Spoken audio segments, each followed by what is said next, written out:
भारत हाकतनि मन्त्रिबखरनि बारजा नामानि Narendra मोदीनि बिसिसुखौ पमनरगे बीजेपीनि फाजिंते तालसरमै हाकतर गनांगै जुदादा सांबोतां यागन हाजाका आबनि Taino BJP बिसिसुखौ ताम ताम लुकरनि बागै हामकनि सामु खलायका आबनते कक्थमनो रिंगै कलेसर बीजेपी हाबनगो कासा कक्थम बन्दा खलायजाका पांडव मानजाका सकल त्रिपुरा सुथनि एमपी रेवती त्रिपुरा बनो खबै कुबुनि बीजेपी बदलनि तामफरबो मानजागैख्या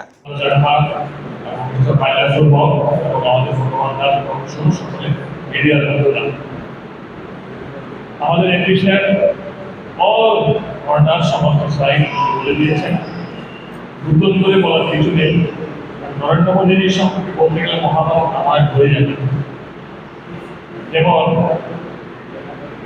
আমাদের দুটো পাশাপাশি শত্রু দেশ আছে, আমি শুধু এই ফ্যাক্টে কাজ করি। আমাদের সামরিক বাহিনী আগে দেখতাম ভারতবর্ষের তখন প্রাক্তন আগের যে পূর্বতন সরকার চীন বর্ডারে গিয়ে কোনো ডেভেলপমেন্ট কাজ করতে পারত না। কতগুলো পর্বত উদাহরণ নেই, সিমলা দিয়ে যে সুরঙ্গ তৈরি হয়েছে লাদাখ পর্যন্ত পৌঁছে যাওয়া 15 ঘন্টার টাইমটাকে সম্ভবত কমিয়ে নিয়ে এসেছিল 3 থেকে 4। আমাদের সিকিমে এয়ারপোর্ট তৈরি হয়ে গিয়েছে, অরুণাচলে এয়ারপোর্ট তৈরি হয়ে গিয়েছে। এগুলি কিন্তু চাইনিজ বর্ডার, কারণ বারবার মুক্তি দিচ্ছিল অরুণাচলের সিকিমের জন্য এয়ারপোর্ট তৈরি না হয়, মুক্তি দিচ্ছিল চাইনিজ গভর্নমেন্ট। তাতে কর্ণপাত না করে সেখানে আমাদের তৈরি হয়েছে এয়ারপোর্টের। কারণ ইন্ডিয়ান ম্যাপ সম্পর্কে যাদের নলেজ আছে দেখবেন নর্থ ইস্টার্ন স্টেটের সঙ্গে আদার পার্ট অফ ইন্ডিয়া কানেকশনটা যা একটা পাখির ফুটের মতো। আজকের দিনে চীন কিন্তু সেই জায়গায় নেবে, যে কোনো সময় ওয়ান ফাইন পয়েন্ট ক্লিনিকটা বুঝতে পারবে না নর্থ ইস্টার্ন স্টেট বর্তমানে আমার পর্যায়ে পারবে। সেই জায়গায় নরেন্দ্র মোদী ভীষণভাবে প্রোটেকশন দিয়ে দিয়েছেন পুরো উত্তর পূর্বাঞ্চলকে। তাছাড়া করোনার কালে যে অক্সিজেন শর্ট দেখা দিয়েছিল, আজকে ভারতবর্ষের প্রতিটি জেলা শহরে অক্সিজেন প্ল্যান্ট বসে গিয়েছে জেলা হাসপাতালে। তাই আজকের দিনে কিন্তু অক্সিজেন ক্রাইসিস নেই। নরেন্দ্র মোদীর নেতৃত্বে প্রতিটি জেলা হাসপাতালে সুগারের যারা পেশেন্ট ডায়ালিসিস 100% ফ্রি করে দিয়েছে। এটা অনেকে জানেন কিনা জানি না। 100% dialysis free in every district hospital throughout India. কৈলাসহরও ভেরি রিসেন্টলি চালু হয়েছে। প্রত্যেকটি জেলা হাসপাতালে অক্সিজেন প্ল্যান্ট তৈরি হচ্ছে। কেন এখন বড় বড় হাসপাতালগুলো যদি দেখা যায় এই যে নার্সিংহোমগুলোতে বেডের পাশে যে অক্সিজেন মাস্ক থাকে, সেরকম বেডের পাশেই সাধারণ হাসপাতালগুলোতেও অক্সিজেন মাস্ক আছে, সঙ্গে সঙ্গে ডাক্তাররা অক্সিজেন করাতে পারেন। সামরিক দিক দিয়ে যেভাবে আমাদের ভেষজ যুদ্ধাস্ত্র তৈরি হচ্ছে এবং ভারতবর্ষের সেই যুদ্ধাস্ত্র কিন্তু এখন অন্যান্য দেশে বিক্রি করতে পারছে, বাণিজ্য করতে পারছে, যেটা কিন্তু পূর্বতন সরকারের সময় কিন্তু সম্ভব ছিল না। সমস্ত সমরাস্ত্র যেগুলো অত্যাধুনিক ভারতীয় বিজ্ঞানীরা সেগুলো তৈরি করছে। মহাকাশ গবেষণা এই নরেন্দ্র মোদীর নেতৃত্বে ভারতবর্ষের বিশাল বিশাল অগ্রণী ভূমিকা এগিয়ে গিয়েছেন। আজকে সম্ভবত একটা ইসরো থেকে কিংবা গতকালকে একটা আইবি ইনক্লুডেড রকেট ছাড়া হয়েছে, যা ভারতবর্ষের উপরে অন্য কোনো বিদেশি রাষ্ট্র নজরদারি করে কিনা সেটার উপরে ভারতবর্ষ পাল্টা নজরদারি করবে। সুতরাং এটা যেমন হচ্ছে, আর যে পরিমাণ বিমান জাহাজ ভারতবর্ষ তৈরি করছে আছে। আমি লাস্ট পার্টে যাই। রিসেন্টলি আপনারা জানবেন যে কোয়াড তৈরি হয়েছে। What is quad? চীন ভারতের সমুদ্র দ্বীপকে বেষ্টনী করে নিয়েছে। চীনের হুমকি এখন পৃথিবীর বহু বড় বড় রাষ্ট্রের প্রতি, ভারতবর্ষের প্রতি যেমন আছে, তাই আমেরিকা, অস্ট্রেলিয়া, জাপান এবং ভারতবর্ষ এই 4 রাষ্ট্র শক্তি মিলে একটা কোয়াড তৈরি করেছে এগেইনস্ট চায়না। সেই জায়গাতে চায়নাকে কিন্তু ভীষণভাবে প্রোটেকশন করা যাচ্ছে। এমন অবস্থা চীন সিকিমকে লাদাখের অঞ্চলে যেখানে তিব্বতের অঞ্চলে যেখানে তিব্বতের বিদ্রোহ চলছে সেখানে কিন্তু চীন কঠোর হয়েছে, বিদ্রোহ দমন করছে। আমাদের দালাই লামাকে, তিব্বতীদের যে ধর্মগুরু বৌদ্ধ ধর্মগুরু দালাই লামাকে কিন্তু ভারতবর্ষ সবসময় কিন্তু মর্যাদা দেয়। পূর্বে সেই মর্যাদা পেত না। নরেন্দ্র মোদীর নেতৃত্বে আমাদের ভারতীয় জনতা পার্টি সরকার করে আজকে চীনের এলাকার তিব্বতীরা এবং দালাই লামা সহ অনেক বেশি নিরাপদ এবং সুরক্ষিত। এগুলো থেকে আন্তর্জাতিক স্তরের ক্ষেত্রে আমাদের যিনি বিদেশ মন্ত্রী জয়শঙ্কর উনি যেভাবে পৃথিবীতে অন্যান্য রাষ্ট্রের প্রতি চোখে আঙুল দিয়ে ভারতবর্ষের পররাষ্ট্র নীতিকে এস্টাবলিশ করছে, এটা কিন্তু আমাদের ভারতীয় জনতা পার্টির বিজেপি সরকারের বিরুদ্ধ এবং টোটালটা কিন্তু 100% গাইডেড বাই আমার মাননীয় প্রাইম মিনিস্টার নরেন্দ্র মোদী। পররাষ্ট্র নীতি বললাম, আমাদের ডিফেন্স সিস্টেম বললাম, এবং ডিফেন্স সিস্টেমে আমাদের মাননীয় যিনি ডিফেন্স মিনিস্টার আমাদের রাজনাথ সিং মহোদয়, উনি যেভাবে বিভিন্ন অঞ্চলে গিয়ে ডিফেন্সের সঙ্গে যোগাযোগ করে ভারতবর্ষের অত্যাধুনিক যন্ত্রপাতি সহ বিজ্ঞানের সামরিক অস্ত্র সহ পরীক্ষা নিরীক্ষা করছেন। কিছুদিন পূর্বে আপনারা নিশ্চয়ই দেখেছেন আমাদের ভারতের মাননীয় রাষ্ট্রপতি মহোদয় পর্যন্ত আমাদের যে রাফালের কিন্তু। সুতরাং এগুলো হচ্ছে ভারতবর্ষের ডেভেলপমেন্ট। আমার এমপি যা বলেছেন টোটাল গভর্নমেন্ট কাজ করছেন। আমি কিন্তু নির্দিষ্ট কয়েকটা ক্ষেত্রে বললাম, হেলথ এবং আমাদের ডিফেন্স, এই কয়েকটা সেক্টরে আজকে ভারতবর্ষে কিন্তু সবচেয়ে বড় বিপদ কিন্তু আমাদের প্রদেশ, চায়না এবং পাকিস্তান। পাকিস্তান কিন্তু অলমোস্ট রাষ্ট্র হিসেবে পাকিস্তান কিন্তু পথে বসে গিয়েছে। তার মূল কারণ ভারতবর্ষ পররাষ্ট্রমন্ত্রী যেভাবে ভূমিকা নিয়েছে সেই কারণে পাকিস্তান আর মিলাতে হচ্ছে না। তার জন্য আরো দ্রুত আমাদের কাজকর্ম হচ্ছে। তার পাশাপাশি মহিলাদের সশক্তিকরণ যেভাবে উনি করছেন, যে আমাদের বিশেষ করে যে শিশু এবং মা যারা রয়েছে তাদেরকে স্কিম, প্রধানমন্ত্রী মাতৃ বন্দনা যোজনা, সেই স্কিমের মাধ্যমে যাতে করে শিশুরা সুস্থ থাকে এবং গর্ভবতী মহিলারা সুস্থ থেকে সুস্থ বাচ্চা জন্মগ্রহণ হয়, যাতে করে ভবিষ্যতে আমাদের ভারতবর্ষ আরো এগিয়ে যেতে পারে। সেই লক্ষ্যে যে প্রধানমন্ত্রী মাতৃ বন্দনা যোজনা চালু আছে এবং মোদীজির নেতৃত্বে এবং আমাদের যে নর্থ ইস্টের মধ্যে এই স্কিমের মধ্যে আমাদের ত্রিপুরা 2019 সালে আমরা নর্থ ইস্টের মধ্যে সেকেন্ড র্যাঙ্ক আমরা পেয়েছিলাম এবং ভারতের মধ্যে 9 নম্বর র্যাঙ্ক আমরা পেয়েছি। এবং মোদীজি এই স্কিমকে গুরুত্ব দিচ্ছেন এবং তার পাশাপাশি মহিলাদের কেন্দ্র সরকারের নেতৃত্বে মহিলাদের মন্ত্রিসভায় জায়গা সর্বপ্রথম আমরা দেখেছি মাত্র মোদীজির নেতৃত্বে সেটা সম্ভব হয়েছে। আজকে মহিলাদের সম্মান দেওয়া হচ্ছে, একদিকে মন্ত্রিসভায় গুরুত্বপূর্ণ দায়িত্ব মহিলাদেরকে দেওয়া হয়েছে, রাষ্ট্রপতি আছেন। তার পাশাপাশি যে এসএইচজি গ্রুপ আমাদের যে রয়েছে সেই এসএইচজি গ্রুপগুলো মহিলাদের প্রায়োরিটি দেওয়া হচ্ছে এবং আমাদের ওনার নেতৃত্বে ত্রিপুরার কথা যদি বলি তাহলে বিগত দিনে মাত্র 30 থেকে 3500 এসএইচজি গ্রুপ ছিল এবং মাত্র আমাদের বিগত 5 বছরে আমাদের 40,000-এর উপরে এসএইচজি গ্রুপ হয়েছে মহিলাদের। এক কথায় মোদী আছে বলে, আমাদের ভারতীয় জনতা পার্টি সরকার আছে বলে সেটা সম্ভব হচ্ছে। আমি বেশি কিছু বলবো না। আবারও মোদীজিকে আমরা চাই এবং মোদীজির নেতৃত্বে আমাদের ভারতবর্ষের গরিব অংশের জনগণ এবং ত্রিপুরার জনগণ যাতে আরো এগিয়ে যায়, আরো সুযোগ পায়, এটুকু বলে আমার কথা শেষ করছি। ধন্যবাদ সবাইকে। প্রথমে ধন্যবাদ জ্ঞাপন করছি আমাদের দুজন রাজ্যের স্পোর্টস পার্সন অস্মিতা দে এবং সুব্রত দাকে। সাথে আমার সঙ্গে রয়েছেন আমাদের মাননীয় অধ্যক্ষ ত্রিপুরা বিধানসভা, মাননীয় মন্ত্রী রাজ্য মন্ত্রিসভা এবং মুখ্য সচেতক, মাননীয় বিধায়িকা সহ অন্যান্য বিধায়ক, উপস্থিত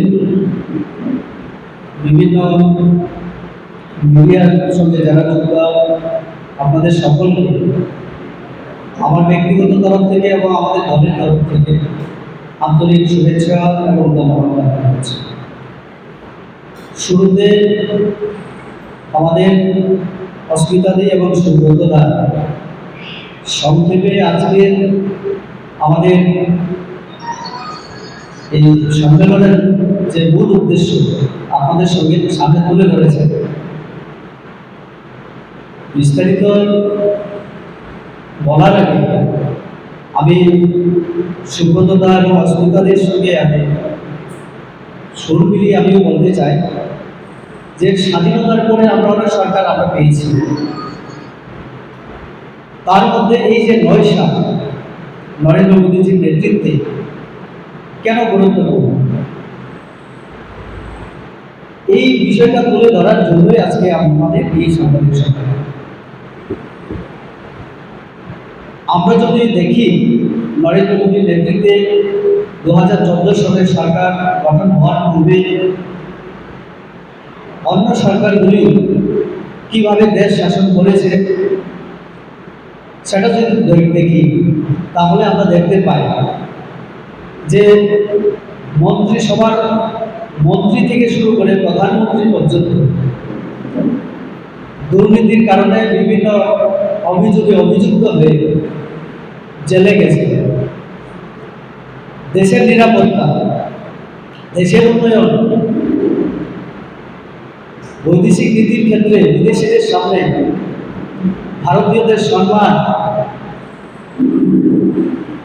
একটা সময় ভারতীয় বলে পরিচয় দিতে আমাদের লজ্জাবোধ হয়েছে যখন আমরা দেখেছিলাম প্রধানমন্ত্রী থেকে মন্ত্রী এবং বিভিন্ন অফিসাররা জেলে যেতেন।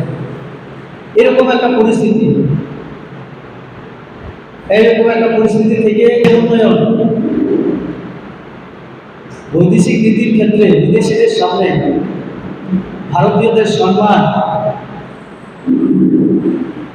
একটা সময় ভারতীয় বলে পরিচয় দিতে আমাদের লজ্জাবোধ হয়েছে যখন আমরা দেখেছিলাম প্রধানমন্ত্রী থেকে মন্ত্রী এবং বিভিন্ন অফিসাররা জেলে যেতেন। এরকম একটা পরিস্থিতি থেকে দেশকে সেবা, সুশাসন এবং উন্নয়নের সরকার প্রদান করেছেন আমাদের মাননীয় প্রধানমন্ত্রী নরেন্দ্র মোদীজির নেতৃত্বে আমাদের মন্ত্রিসভা। এনডিএ প্রথম সরকার 14 থেকে 19 এবং 19 থেকে আজকে যে 9 বছর এই সরকারটা আমাদের দেশের সাধারণ মানুষের জন্য, কৃষক শ্রমিকের জন্য, গরিব মানুষের জন্য যেমন সেবা সুশাসন দিয়েছে, তেমনি দেশের নিরাপত্তায় যে প্রশ্ন ছিল, বৈদেশিক এবং আভ্যন্তরীণ যে নিরাপত্তা, সেই ক্ষেত্রেও আমাদের সরকার কাজ করেছে। আজকে বৈদেশিক আক্রমণ, বর্ডার ওপার থেকে যে আক্রমণ যেভাবে হতো সেটা যখন কমেছে, আভ্যন্তরীণ ক্ষেত্রে মাওবাদী সমস্যা, বিভিন্ন উগ্রবাদী কার্যকলাপ এগুলো কমেছে, বিভিন্ন চুক্তির মাধ্যমে শান্তি স্থাপিত হয়েছে আমাদের দেশে। ফলে শান্তি যেহেতু আছে, আমাদের উন্নয়ন ত্বরান্বিত হচ্ছে, উন্নয়ন দ্রুত গতিতে হচ্ছে। তার উদাহরণ আমরা যদি দেখি যে দেশটা একটা সময় 20টা দেশ যদি আমরা হিসাব করি সবার নিচে থাকতো তার নেই। আজকে অর্থনীতিতে আমরা পঞ্চম শক্তিধর রাষ্ট্র হিসাবে অর্থনৈতিক ক্ষেত্রে আমরা আত্মপ্রকাশ করতে সক্ষম হয়েছি। এটাও কখন, যখন করোনা মহামারীর মতো সারা বিশ্বকে গ্রাস করেছিল, উন্নয়ন স্তব্ধ হয়ে গিয়েছিল, উন্নয়নের গতি হার আমেরিকা, ইউরোপের অনেক দেশ যেখানে একেবারে নিচে চলে গিয়েছিল, সেখানে আমাদের ভারতের মতো দেশ, উন্নয়নশীল দেশ, সেটা নিজের অর্থনৈতিক যে উন্নয়ন সেটাকে ধরে রাখতে সক্ষম হয়েছে ওনার নেতৃত্বে। এবং আজকে পঞ্চম অর্থনৈতিক দিক থেকে শক্তিশালী রাষ্ট্র হিসেবে আত্মপ্রকাশ করেছে। অখণ্ডতার ক্ষেত্রে আমাদের দেশে আমরা একটা সময় দেখেছি যে বিভিন্ন ধর্ম এবং সমাজের মধ্যে বিভিন্ন বিষয়কে কেন্দ্র করে বিভিন্ন রাজ্যে দাঙ্গার পরিস্থিতি তৈরি হয়। তার মধ্যে একটা অন্যতম কারণ আমরা দেখেছিলাম যে রাম মন্দির বাবরি মসজিদকে নিয়েও দেশের আভ্যন্তরীণ নিরাপত্তার ক্ষেত্রে একটা বড় প্রশ্নবোধক চিহ্ন আমাদের সামনে এসে গিয়েছিল। এই রাম মন্দির এবং বাবরি মসজিদ সমাধান করে যেমন সমাজের শান্তি স্থাপনে আমাদের সরকার অগ্রণী ভূমিকা পালন করেছে, তেমনি এই সমস্যার সমাধানে আজকে সামাজিক শান্তি এবং ধর্মীয় বিভিন্ন ধর্মের মানুষের মধ্যে আমাদের একতা এবং দেশের মধ্যে একতা ইত্যাদি আমরা স্থাপন করতে সক্ষম হয়েছে। দেশের নিরাপত্তা ধর্মীয় এবং সামাজিকভাবে দাঙ্গা বা বিভিন্ন যে দ্বন্দ্ব, এটা যেমন দেশের একতা অখণ্ডতার ক্ষেত্রে একটা বড় বাধা হয়ে দাঁড়িয়েছিল, আভ্যন্তরীণ নিরাপত্তা এবং বৈদেশিক বিভিন্ন আক্রমণ বা বৈদেশিক চক্র দেশের নিরাপত্তার জন্য বড় বাধা হয়ে দাঁড়িয়েছিল। এই ক্ষেত্রে আমরা দেখেছি কাশ্মীরের 370 ধারা বিলোপ সাধনের পরে যেমন কাশ্মীরে শান্তি স্থাপিত হয়েছে, তেমনি দ্রুত উন্নয়নের ক্ষেত্রে আমাদের সরকার ঐতিহাসিক পদক্ষেপ গ্রহণ করেছে। আপনাদের আশীর্বাদে আমি নিজেও কাশ্মীরে প্রায় 12 দিন 2টা স্ট্যান্ডিং কমিটির স্টাডি ট্যুরে আমি ছিলাম। লাদাখ থেকে শুরু করে পুরো কাশ্মীর আমি ঘুরেছি। সেখানে মহিলা, বিভিন্ন সম্পদের অধিকার, শিশুদের অধিকার থেকে শুরু করে মানবাধিকার সব দিক আমরা যদি 300 তোলার আগে আমরা যদি দেখি এবং তোলার পরে আমরা যদি দেখি, তাহলে কাশ্মীরে যেমন শান্তি স্থাপিত হচ্ছে, তেমনি উন্নয়নের ক্ষেত্রে দ্রুত কাশ্মীর আজকে এগিয়ে যাচ্ছে। তো কাশ্মীরের বর্ডার রাজস্থান, গুজরাট, আমাদের অরুণাচল, চায়না এবং পাকিস্তানের সঙ্গে যে বর্ডার, সেটা দেশের নিরাপত্তা অখণ্ডতার ক্ষেত্রে একটা প্রশ্ন ছিল, সমস্যা ছিল। সেক্ষেত্রেও আমাদের সরকার মানে বৈদেশিক আক্রমণ যেমন কমানোর ক্ষেত্রে বিভিন্ন কূটনৈতিক সম্পর্কের মাধ্যমে, বন্ধুত্বপূর্ণ সম্পর্ক স্থাপনের মাধ্যমে যেমন শান্তি স্থাপন করতে সক্ষম হয়েছে, তেমনি দেশের যারা এই নিরাপত্তা রাজধানীকে বাদ দেওয়া হয়নি, জেলাকেও বাদ দেওয়া হয়নি, সব জায়গায় এই G20 অনুষ্ঠান আমরা করার মাধ্যমে ভারতীয় সংস্কৃতি, ইতিহাস, ঐতিহ্যকে তুলে ধরার চেষ্টা করেছি। তাতে ভারতের সম্মান যেমন বহুগুণ বেড়েছে, তেমনি আমাদের ট্যুরিজম, পর্যটনের ক্ষেত্রেও তার যে দুয়ার অনেকটা খুলে গেছে। বাইরের প্রতিনিধিরা আমাদের এখানকার যে বিভিন্ন ট্যুরিজম ক্ষেত্রে যেমন গেছে, তেমনি এখান থেকে আমাদের সংস্কৃতি, আমাদের যে খাওয়া দাওয়ার যে ফুড হ্যাবিট, এইগুলি তারা দেখে গেছে এবং তাতে বিদেশিদের সামনে, বিদেশের কাছে আমাদের ভারতের সম্মান, ভারতের মর্যাদা বহুগুণ বেড়ে গেছে। যে কাজটা আগামী দিনে আমাদের দেশে উন্নতি করতে গেলে, ইনভেস্টমেন্ট যে দরকার, বিনিয়োগ যে দরকার, শিল্প করতে গেলে, পরিকাঠামো করতে গেলে, সেক্ষেত্রে এই যে G20 সামিটগুলি আগামী দিনে কাজ করবে। বিনিয়োগের ক্ষেত্রে বিনিয়োগকারীরা আমাদের দেশে আসার জন্য অনেক আগে থেকে তারা চেষ্টা চালাতো, কিন্তু আমাদের নানান প্রতিকূলতা, বিভিন্ন আইন কানুন বাধার কারণে তারা আসতে পারেনি। তো এই কারণে আমাদের নরেন্দ্র মোদীর নেতৃত্বে বিভিন্ন শিল্প কারখানা যাতে গড়ে তোলা যায়, বিদেশিরা যাতে এখানে বিনিয়োগ করতে পারে, তার জন্য পুরানো আমাদের এরকম ইংরেজ আমলে যেটা 100 বছর আগের পুরানো আইনকে যেমন বাতিল করা হয়েছে, সেই সরকার সবটাই আছে, আমি তুলে ধরবো না। তেমনি সেই জায়গায় সরলীকরণের মাধ্যমে আইন দেশে বিনিয়োগের একটা পরিবেশ তৈরি হয়েছে। আপনারা জানেন স্যামসাং যে মোবাইল ফ্যাক্টরি, আমি যদি উদাহরণ দিই, পৃথিবীতে এখন ওয়ার্ল্ডের সব থেকে উৎপাদনকারী একটা যে মোবাইল সংস্থা স্যামসাং, তার কারখানা কিন্তু আমাদের ভারতবর্ষে। আগামী দিনে এরকম অনেক কোম্পানি, অনেক সংস্থা আমাদের ভারতবর্ষে আসার জন্য তারা উদ্গ্রীব হয়ে বসে আছে।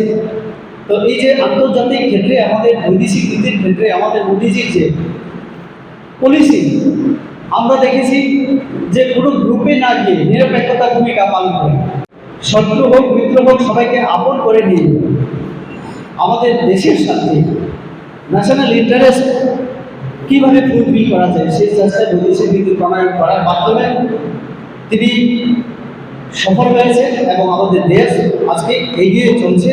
এবং এইভাবে আমাদের গতকাল পর্যন্ত আমি যেটা দেখেছি আমাদের গ্রোথ রেট এই করোনার পরে 7.2, যেখানে আমাদের আমেরিকা, ইংল্যান্ড আরো বড় বড় দেশ যেখানে 4%, 5% তাদের যে জিডিপি গ্রোথ রেট তারা অর্জন করতে পারেনি, আমরা সেখানে 7.2% আমরা এই রেটে আমাদের উন্নয়ন চলছে, এগিয়ে চলছে আমাদের। তো আমরা আশা রাখছি ওনার যে আরো প্রায় 1 বছরের মতো ওনার নেতৃত্বে আমাদের দেশ, তার পরবর্তীকালে 1 বছর পরে আমাদের আবারও নির্বাচন হবে। তো এই যে 9 বছরে আমরা যে কাজটা করেছি আমাদের নরেন্দ্র মোদীজির নেতৃত্বে আমাদের দেশ যে এগিয়ে চলছে, আমি অনুরোধ করব আপনাদের উপস্থিত এখানে সবার কাছে যে আমাদের একটাই উদ্দেশ্য, আমরা এই 9 বছরের যে মোদীজির নেতৃত্বে যে সরকার আসলে আমরা সেবা করার চেষ্টা করেছি এবং দুর্নীতিমুক্ত প্রশাসন দেওয়ার চেষ্টা করেছি এবং গরিব মানুষকে, কৃষকদেরকে, সাধারণ মানুষকে সাথে নিয়ে উন্নয়নের কাজ, বিকাশের কাজ আমরা করেছি। এই বিষয়গুলিকে আপনারা অবশ্যই সাধারণ মানুষের মধ্যে আপনারা তুলে ধরবেন এবং আপনাদের মিডিয়া, আপনাদের এই যে মিডিয়ার মাধ্যমে আপনারা সাধারণ মানুষের কাছে তুলে ধরবেন। আমরা আমাদের পার্টি আমরা সিদ্ধান্ত নিয়েছি 1 মাস ব্যাপী আমরা কর্মসূচি হাতে নিয়েছি। আমরা সাধারণ মানুষের কাছে এই বিষয়গুলি নিয়ে যাব, তেমনি আমার সাধারণ মানুষের মতামত নিয়ে আগামী দিনে আমাদের সরকার কীভাবে কাজ করলে ভালো হবে এরকম পরামর্শ, এরকম সাজেশন আমরা সাধারণ মানুষের কাছ থেকে আমরা আশা রাখছি। তো আপনাদের মাধ্যমেও আমরা সাধারণ মানুষের কাছে যেমন বার্তা দিতে চাই যে আমরা 9 বছরের সেবা করেছি, দেশকে এগিয়ে নিয়ে যাওয়ার ক্ষেত্রে কী কী কাজ করেছি, কিছু উদাহরণ আমি তুলে ধরেছি। আমার পরে হয়তোবা আমাদের ত্রিপুরা রাজ্য এই জেলা সহ বিভিন্ন আমরা স্কিম, বিভিন্ন সুযোগ সুবিধা আমরা এই রাজ্য আমরা পেয়েছি এই 9 বছরে। কিছু কিছু আলোচনা ওনারা হয়তো করবেন, তো এইগুলি আপনারা একটু তুলে ধরবেন, এই অনুরোধ আমার রইল। আমার জন্য আমার কথা বলা এখানে শেষ করছি। সবাইকে তার মায়ের মৃত্যু হয়। দেশের প্রধানমন্ত্রীর মায়ের বিয়োগ সারা দেশটা, সারা পৃথিবী দেখেছে। মিউনিসিপ্যালিটি সব বাড়ি গাড়ি করে দেশের প্রধানমন্ত্রী সেই গাড়ির পেছনে বসে মাকে শেষ যাত্রায় নিয়ে গেছে। তারপর গভর্নর হাউসে গিয়ে স্নান করে ওই পশ্চিমবঙ্গের রেল উদ্বোধন থেকে শুরু করে পাঠ করে সেটা করেছে। দেশের প্রধান সেবক হওয়ার উদাহরণ এর চেয়ে বেশি আর মানুষ কি দেখবে? সারা বিশ্ব সেদিন দেখেছে মাতৃবিয়োগ নরেন্দ্র মোদী তার পর 5 থেকে তার দায়িত্ব থেকে ছুটি নেন। গরিবের সন্তান ছিলেন, গরিবের লক্ষ্যটা তিনি বুঝেন, হৃদয় দিয়ে তিনি কাজ করে গেছেন দেশের গরিব মানুষের জন্য। কোথায় রাজ্যে পৃথিবী গর্বময় আমরা সবাই জানি গভীর ভাষা। তাই এই দেশের উন্নয়ন, এই দেশের স্টার্টআপ ইন্ডিয়া, স্ট্যান্ড আপ ইন্ডিয়ার মধ্যে দেশের ক্ষুধার্ত মানুষের মনে হয় কোনো সম্পর্ক নেই, কিন্তু দেশের উন্নয়ন চলতে থাকবে, দেশের প্রগতি চলতে থাকবে, বিকাশ চলতে থাকবে। কিন্তু এই দেশের গরিব মানুষের জন্য দেশের প্রধানমন্ত্রী যে কাজটি করেছে, একটি প্যাকেজ দিয়েছে যে মানুষ সাধারণ করে থাকার স্বপ্ন দেখতেন না, আজকে মানুষ প্রধানমন্ত্রী আবাস যোজনায় পাকা ঘরে থাকতে শুরু করেছে। কর্মসূচি আপনি দিয়েছেন সেটা আমরা ঠিকই প্রচার করি। এই জেলার ঊনকোটি উত্তর এবং ধলাই জেলার সবচেয়ে বড় দাবি যেটা ছিল এখানে রেল এবং বিমান, এই সম্পর্কে আগামী দিন কী কর্মসূচি নিতে চান? রেলের ক্ষেত্রে আমি যতটুকু জানি লাম্পিং ডিভিশন যেটা আমাদের, ওই ডিভিশনে আমি এর আগে একবার মিটিংয়ে ছিলাম। তারপরে জেনারেল ম্যানেজার একবার এসেছিলেন আগরতলায়, আমি কাঞ্চনপুরে ছিলাম। কাঞ্চনপুর থেকে গিয়ে রাত 9টার সময় ওনার সঙ্গে মিটিং করেছে। উনি আমাকে বললেন যে এটা আমাদের যে সার্ভের যে কাজটা এটা চলছে এবং অন্তিম পর্যায়ে আছে, এই কথা তিনি বলেছেন। আমি জিজ্ঞেস করলাম এত দেরি হওয়ার পেছনে কি কারণ। উনি আমাকে উত্তর দিয়েছিলেন যে উত্তর পূর্বাঞ্চলের মাটির যে ধরনটা, এই উত্তর পূর্বাঞ্চলে কি হয়, ধরন বর্ষার পরে ভূমির যে এটা পরিবর্তন হয়েছে, ধস নামকি, তার জন্য ভার ভাটাকে তাদের সার্ভে করে কোন জায়গায় ব্রিজ লাগবে, সুড়ঙ্গ লাগবে, এইগুলি তাদের কয়েকবার করতে হয় আমাদের উত্তর পূর্বাঞ্চলের ক্ষেত্রে। ইউপি বিহারের ক্ষেত্রে সমতল ভূমি হওয়ার কারণে সেখানে একবার সার্ভে হয়। এই কথা আমাকে বলেছে আমাদের মাননীয় মুখ্যমন্ত্রী, রাজ্যের পূর্বতন এবং বর্তমান, ওনারাও এই বিষয় নিয়ে খুব সচেতন এবং রেলমন্ত্রীর সঙ্গে আমার কথা হয়েছে, পূর্বতন রেলমন্ত্রী পীযূষ গোয়েল এবং বর্তমান। তো আমাদের এখানে যেটা সার্ভের কাজ চলছে অন্তিম পর্যায়ে, এই কথা আমি বলতে পারি আমাদের প্রয়াস চলছে। আরেকটা আমার প্রশ্ন এয়ারপোর্টে, সেটাও আমি আমাদের আগরতলা এয়ারপোর্টের যিনি ডিরেক্টর, আগের যিনি ছিলেন এখন বর্তমান, দুজনের সঙ্গে আমার কথা হয়েছে। আমাদের এখানে জমির একটা ইস্যু আছে, যে জায়গায় আমাদের এয়ারপোর্ট তার সম্ভবত উত্তর দিকটা মেন রাস্তা আছে, এই প্রান্তে আর এক্সটেনশন করার মতো আমাদের জমি নেই। দক্ষিণ দিকে আমাদের নদী, তো উত্তর দক্ষিণ কোনো জায়গায় আমাদের বাড়ানোর সুযোগ নেই, রানওয়ে শর্টেজ আছে। তো সেই জায়গায় আমাদের আলোচনা হয়েছে বিকল্প, আমি দিশা মিটিংও সে কথা আলোচনা করেছিলাম একবার, দিয়ে আমরা আগের এবং বর্তমান সবাই নীতিগতভাবে চাইছে এখানে যে আমাদের এয়ারপোর্টটা এটা হোক। এবং আমি যতটুকু জানি ত্রিপুরা যে সেকেন্ড যদি এয়ারপোর্ট হয় একটা পয়লা সবার হবে, আমি যতটুকু জানি। এর জন্য রাজ্য সরকার, কেন্দ্রীয় সরকার সেই চেষ্টা চালাচ্ছে বিকল্প জমি